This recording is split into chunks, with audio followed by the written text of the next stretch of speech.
Hai semuanya, bertemu lagi bareng Mihu di sini. Oh iya, kali ini Mihu akan membawakan alur cerita Donghua yang berjudul Wudong Qiankun. Mihu mengingatkan sekali lagi ya bahwa konten ini full spoiler. Tanpa lama-lama lagi, yuk langsung aja kita masuk ke isi ceritanya. Melanjutkan dari kisah sebelumnya. Tawar yang mendadak lenyap digantikan ketegangan mencekam saat niat membunuh menyelimuti udara membuat suasana menjadi dingin. Sekelompok orang yang awalnya angkuh mengira akan disambut hormat oleh Istana Empat Titans, kini ketakutan melihat pemandangan di hadapan mereka. Jelas Istana Empat Titans tidak terkesan dengan kedatangan dua pemimpin sombong Zhou Yi. Saat ini Zhou Yi terkejut menatap dua sosok asing di udara tak mengenali mereka. Kakak laki-laki, ucap Little Flame gembira. Di udara Lindong tersenyum pada Little Flame, setelah itu dia mendarat di tanah.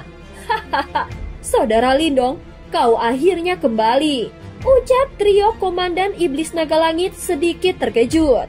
Baru 3 bulan berlalu, namun trio Komandan Iblis Naga Langit merasakan Lindong telah berubah drastis. Kakak, Little Flame berjalan mendekat dan melirik duo Zhou Yi. Ya, aku sudah mengetahui situasinya. Lindong mengangguk. Segera setelah itu dia samar-samar tertawa. Ahli panggung samsara memang sangat membantu. Tetapi jika mereka tidak cocok, itu malah akan menyebabkan faksi yang telah kita bangun dengan susah payah menjadi terancam, ucap Lindong. Little Flame mengangguk. Dia juga memahami poin ini. Namun duo Zhou Yi memang kuat. Di dalam Istana Empat Titans, bahkan trio Komandan Iblis Naga Langit akan kesulitan mendapatkan kemenangan yang jelas dalam pertarungan 1 lawan 1. Hahaha, ini pasti saudara Lindong kan? Kami sudah lama mendengar namamu, ucap duo Zhou Yi memandang Lindong menangkupkan tangan mereka dan berkata sambil tersenyum. Yang datang adalah tamu. Mohon maafkan kami jika ada kurang dalam menjamu. Namun kalian harus berusaha memahami aturan Istana Empat Titansku, ucap Lindong samar-samar tersenyum dan berkata, itu wajar saja, tapi kami berharap kau memahami kesulitan kami. Kami membawa bawahan. Jika tak dapat posisi, kami tidak akan punya wajah, ucap Zhou Yi. Hah, mengapa seseorang yang telah diusir oleh suku 9 Phoenix berbicara tentang wajah? Bukankah itu sedikit lucu? Little Marten dengan dingin tertawa. Apa katamu? Ekspresi duo Zhou Yi langsung berubah setelah mendengar kata-kata ini saat mereka meraung dengan marah. Apakah kau tuli? Tidak bisakah kau mendengarkan apa yang dikatakan kakek Marten ini? Mata Little Marten tiba-tiba menjadi sedingin es. Dia mengambil langkah maju saat aura yang mengerikan langsung menyebar ke seluruh tempat. Suku Marten Iblis Surgawi. Ekspresi duo Zhou Yi menegang. Mereka tidak menyangka bahwa orang di depan mereka ini sebenarnya dari suku Marten. Hahaha, tolong jangan pedulikan dia. Kakak keduaku selalu memiliki temperamen seperti itu. Dia adalah pemimpin suku penerus dari suku Marten. Karena itu, karakternya agak buruk, ucap Lindong tersenyum hangat. Penerus pemimpin suku? Istana Empat Titans ini sebenarnya memiliki hubungan seperti itu dengan suku Marten. Jantung Zhou Yi berdebar kencang. Zhou Yi, kami tahu kau bermasalah dengan suku 9 Phoenix yang kini memburumu. Tapi bergabunglah dengan Istana Empat Titans dan mereka tidak akan berani macam-macam. Selain itu, Lindong adalah tetua hukum suku naga. Dia ditunjuk langsung oleh pemimpin mereka. Dua suku penguasa kuat, Naga dan Marten Iblis Surgawi ada di belakang kami. Apa yang berani dilakukan suku 9 Phoenix? Komandan Iblis Naga Langit juga tertawa pada saat ini.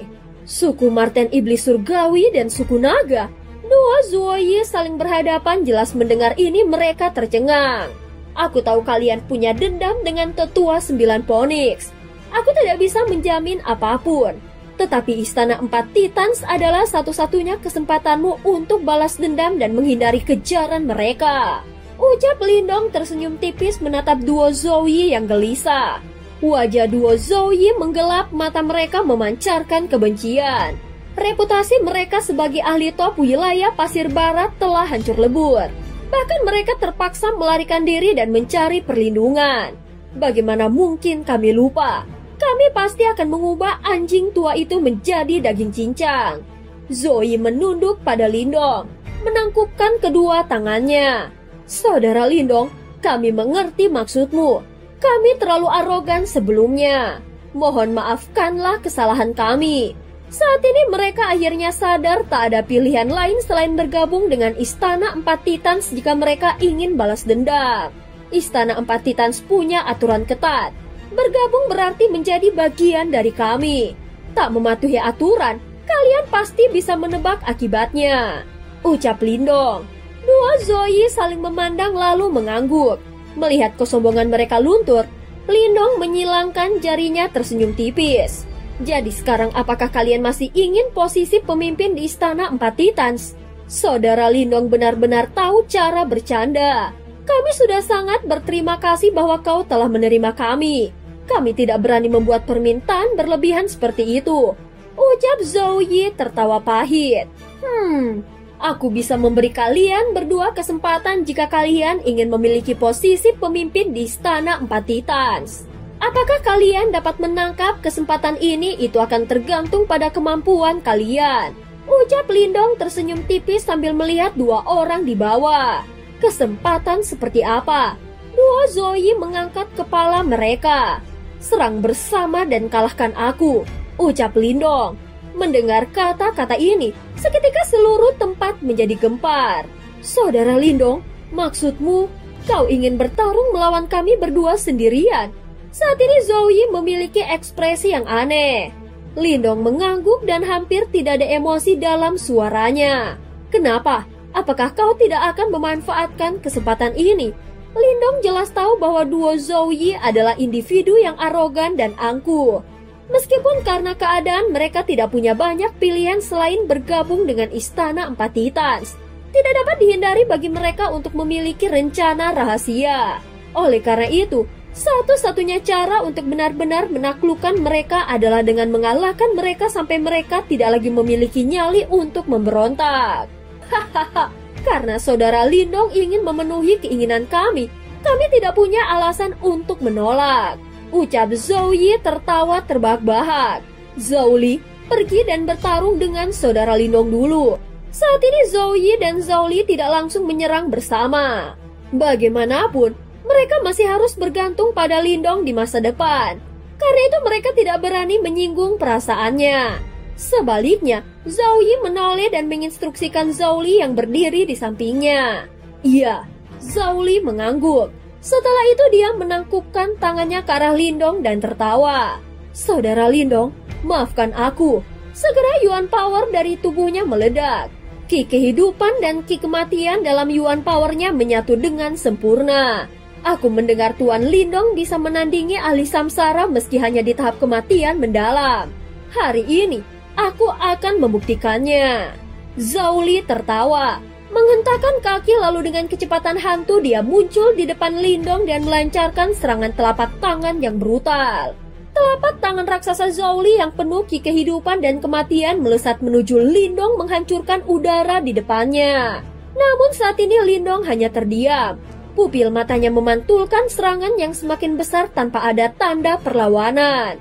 Para penonton kebingungan namun saat hanya berjarak 100 kaki, telapak tangan itu tiba-tiba berhenti dan meledak keras membuat semua orang tercengang. Ini, Zhao Li juga dikejutkan oleh adegan ini. Jelas dia merasa bahwa hubungannya dengan telapak tangan Yuan Power yang besar itu terputus sebelum hancur sendiri secara tak terkendali. Lindong memiliki ekspresi acuh tak acuh saat dia mengamati area terkejut. Setelah itu tubuhnya perlahan melayang ke langit dan cahaya putih perak yang cemerlang muncul dari belakangnya seperti matahari terbit yang cerah. Apakah itu energi mental yang dipadatkan? Ucap semua orang tercengang. Ini energi mental saudara Lindong sebenarnya telah mencapai tingkat simbol Grandmaster. Di tengah keributan trio Komandan Iblis Hantu Condor tanpa sadar berseru.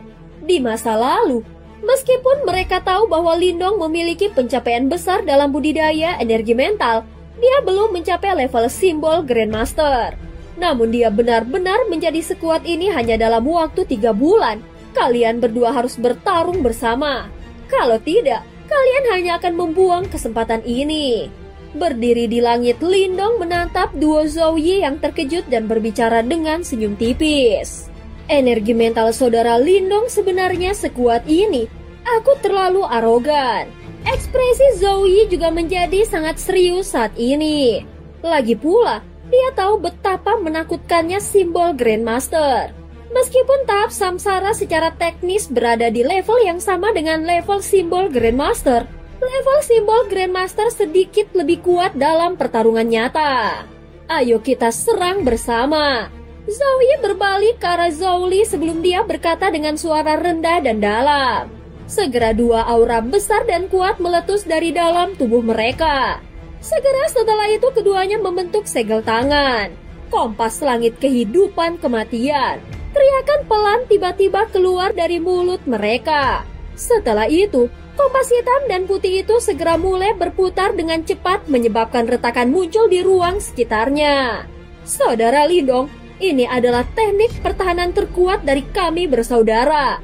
Jika kau bisa menghancurkannya, kami berdua akan mematuhi setiap perintahmu di masa depan. Jika kami berani tidak mematuhimu, maka kami akan dihukum oleh surga. Duo Zhou Yi berdiri dengan bangga di bawah kompas mereka sebelum teriakan mereka menyebar ke kejauhan. Berdiri di langit, Lindong tersenyum setelah mendengar ini dan tanpa basa-basi lagi, dia perlahan menutup kedua matanya. Setelah itu semua orang merasa bahwa seluruh tempat menjadi sedikit redup. Pada saat ini dari tubuh Lindong memancar energi mental perak putih yang mengerikan, membentuk raksasa setinggi 10.000 kaki di belakangnya. Raksasa itu dengan lambaian tangannya memancarkan kekuatan pemusnah. Badai mulai berputar menjadi tornado raksasa penuh kekuatan merobek. Lindong dengan mata terpejam memerintahkan raksasa itu untuk meraih tornado. Energi mental memenuhi tornado, mengubahnya menjadi pedang badai raksasa yang terbuat dari angin. Penonton terkejut karena hanya Grandmaster simbol yang mampu melakukan hal seperti itu. Sebuah perbedaan kekuatan yang bagaikan siang dan malam. Ekspresi duo Zhou Yi sedikit terdistorsi. Saat ekspresi mereka menjadi lebih buruk, kompas hitam dan putih mulai berputar dengan kecepatan yang lebih intens. Jelas mereka menggunakan setiap bagian dari Yuan Power di dalam tubuh mereka. Lagi pula, mereka tidak berani meremehkan Lindong lagi. Dengan pedang badai di tangannya, raksasa itu akhirnya mengayunkannya ke bawah.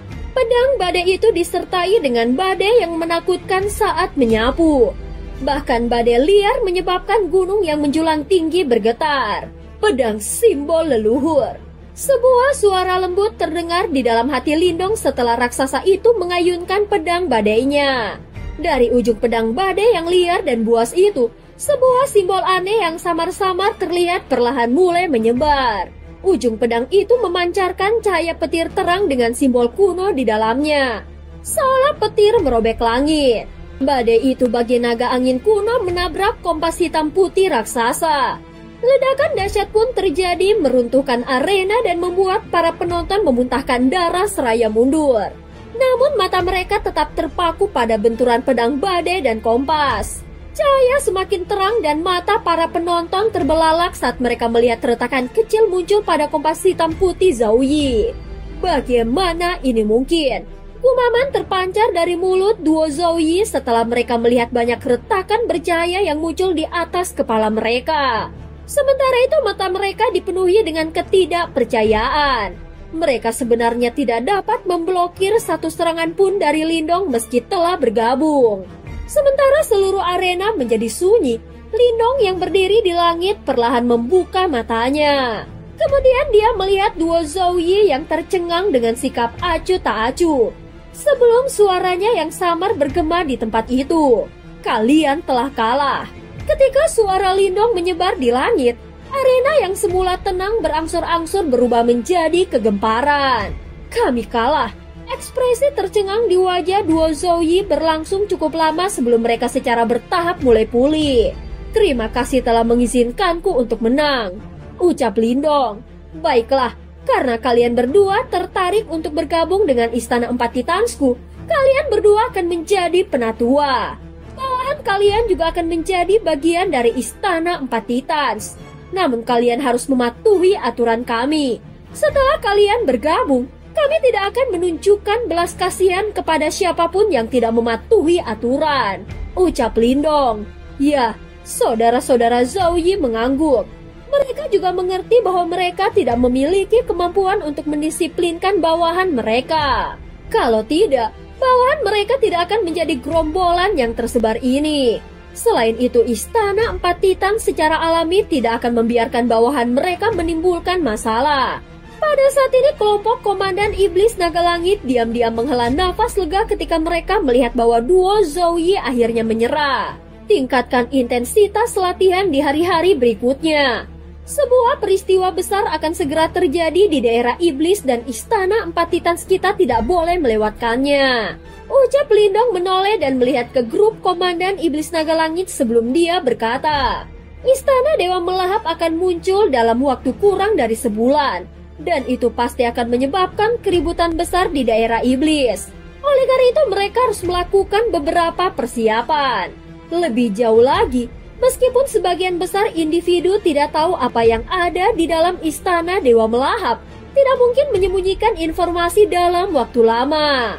Oleh karena itu begitu informasi itu terungkap, tidak ada yang tahu berapa banyak individu kuat yang akan berkerumun.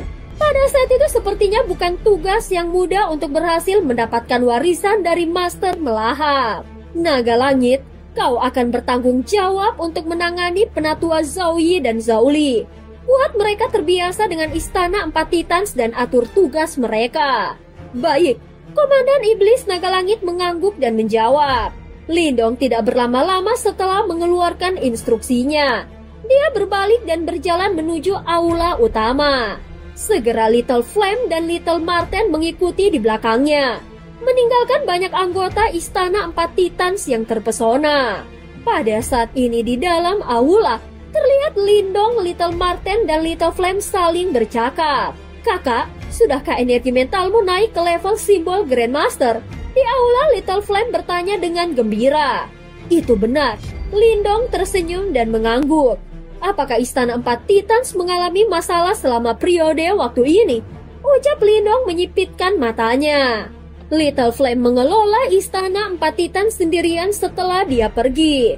Namun karena yang terakhir belum mencapai tahap samsara, Lindong tidak tahu apakah trio Komandan Iblis Naga Langit akan dengan sukarela mematuhinya. Tidak kakak, kau dapat yakin, trio Komandan Iblis Naga Langit mungkin kuat, tetapi mereka juga individu yang bijaksana. Oleh karena itu mereka tidak melakukan hal-hal yang mencurigakan di belakangku. Little Flame mengangguk dan menjawab. Bagus. Lindong merasa yakin setelah mendengar ini. Istana Empat Titans adalah sesuatu yang akan mereka gunakan ketika mereka kembali ke wilayah Suan Timur.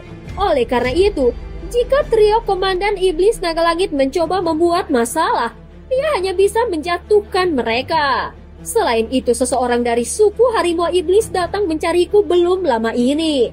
Little Flame menggosok kepalanya dan berkata, Oh, Lindong sedikit terkejut. Suku Harimau Iblis adalah salah satu dari 8 suku raja dan mereka cukup kuat. Mungkinkah alasan mengapa mereka datang mencari Little Flame adalah karena yang terakhir memiliki garis keturunan dari suku Iblis Harimau? Orang yang datang mencariku adalah sesepuh dari suku Harimau Iblis. Dia mengatakan bahwa aku sangat berbakat dan dapat bersaing untuk posisi pemimpin suku dari suku Harimau Iblis. Ucap Little Flame. Memintamu untuk memperebutkan posisi pemimpin suku. Lindong sangat bingung. Meskipun Little Flame memiliki garis keturunan suku Harimau Iblis, dia tidak ada hubungannya dengan suku tersebut. Namun mereka benar-benar meminta orang asing seperti dia untuk memperebutkan posisi pemimpin suku. Suku Harimau tidak terlalu memperhatikan hubungan. Selama seseorang memiliki garis keturunan yang sama, seseorang memenuhi syarat untuk memperebutkan posisi pemimpin suku. Tentu saja persyaratannya adalah seseorang harus memiliki kekuatan yang hebat. Itu karena pertarungan dalam suku harimau biasanya akan berakhir dengan satu pemenang. Selain itu, Sisanya biasanya akan dibunuh oleh pesaing mereka. Berdiri di samping mereka, Little Marten melirik Little Flame dengan malas dan berkata, sepertinya tetua suku harimau iblis itu kemungkinan besar datang dengan niat yang buruk. Meskipun Little Flame cukup kuat, dia kemungkinan besar akan mati jika dia mencoba memperebutkan posisi pemimpin suku sekarang. Lindong mengerutkan keningnya. Dia tidak menyangka pesaing untuk posisi pemimpin suku di suku harimau iblis menjadi berdarah ini. Mari kita kesampingkan masalah ini untuk saat ini. Kau bisa terlibat dalam kekacauan itu setelah kau yakin pada diri sendiri. Tidak perlu terburu-buru. Lindong menggelengkan kepalanya dan memperingatkan. Iya, Little Flame tidak keberatan dengan saran Lindong. Lagi pula, selama Lindong tidak memberikan persetujuannya, dia tidak akan menyetujuinya. Itu benar, kakak. Kau menyebutkan bahwa sesuatu yang besar akan terjadi dalam waktu 1 bulan. Apa sebenarnya itu? Ketika Little Flame mengingat apa yang disebutkan Lindong sebelumnya, dia tanpa sadar bertanya karena penasaran. Duduk di kursi, Lindong dengan lembut menghembuskan nafas sebelum dia berkata, Istana Dewa melahap. Tubuh Little Flame menegang sebelum ekspresinya menjadi benar-benar serius.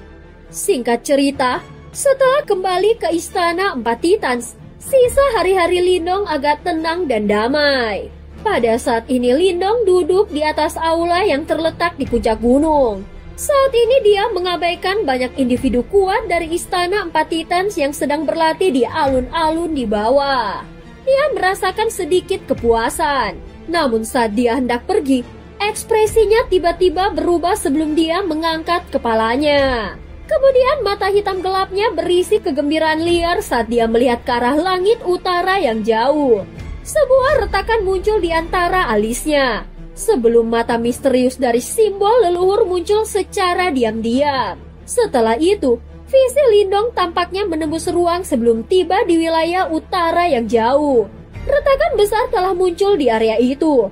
Sementara itu, energi liar dan ganas yang tampaknya mampu mendominasi dunia menyebar dari dalam celah itu. Kekuatan Yuan di seluruh negeri tampaknya menjadi kacau saat ini. Akhirnya akan muncul. Mata simbol leluhur yang terjepit di antara alis Lindong perlahan menghilang. Segera setelah itu, dia secara bertahap mengepalkan tangannya. Namun ombak bergejolak di hatinya melonjak untuk mereda. Itu karena hari yang dia tunggu-tunggu akhirnya telah tiba. Dan cerita pun berakhir. Terima kasih udah dengerin Mihu dari awal sampai akhir ya. Please jangan lupa untuk like, comment, and subscribe. Oh ya, maaf ya suara hujannya kedengeran. Sampai jumpa.